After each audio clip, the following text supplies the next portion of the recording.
ভারতের পশ্চিমবঙ্গ বিধানসভা নির্বাচনে জয় পেয়ে ইতিহাস গড়েছে ভারতীয় জনতা পার্টি বিজেপি। দলের মতো চমক দেখিয়েছেন উত্তর ২৪ পরগনার পানিহাটি বিধানসভা নির্বাচনে অংশ নেয়া রত্না দেবনাথ।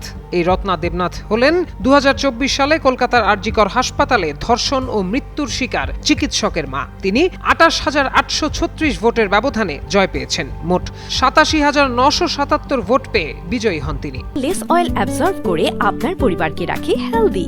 ফুড গ্রেড ম্যাটেরিয়ালে তৈরি যমুনা কুকওয়্যার। জয়ের পর সামাজিক যোগাযোগ মাধ্যমে রত্না বলেন, এই জয় পানিহাটির মানুষের জয়। এই জয় আমার মেয়ের ন্যায়ের লড়াইকেও এগিয়ে নেবে। আমি নিশ্চিত একদিন ন্যায় বিচার পাওয়া যাবে। এক বিজেপি কর্মী বলেন, যারা তার সঙ্গে খারাপ আচরণ করেছে তিনি তাদের যথাযথ জবাব দিয়েছেন। পানিহাটির ভোটাররা তৃণমূল কংগ্রেসকে সঠিক জবাব দিয়েছে। এর আগে ২০২৪ সালের আগস্ট মাসে কলকাতার আরজিকর মেডিকেল কলেজ ও হাসপাতালে ঘটে এক নৃশংস ঘটনা। হাসপাতালের ভেতরে এক নারী ডাক্তারকে ধর্ষণ ও হত্যা করা হয়। সে সময় বিচারের দাবিতে ভারত জুড়ে কর্মবিরতি ও বিক্ষোভ কর্মসূচি পালন করেন ডাক্তার নার্সরা।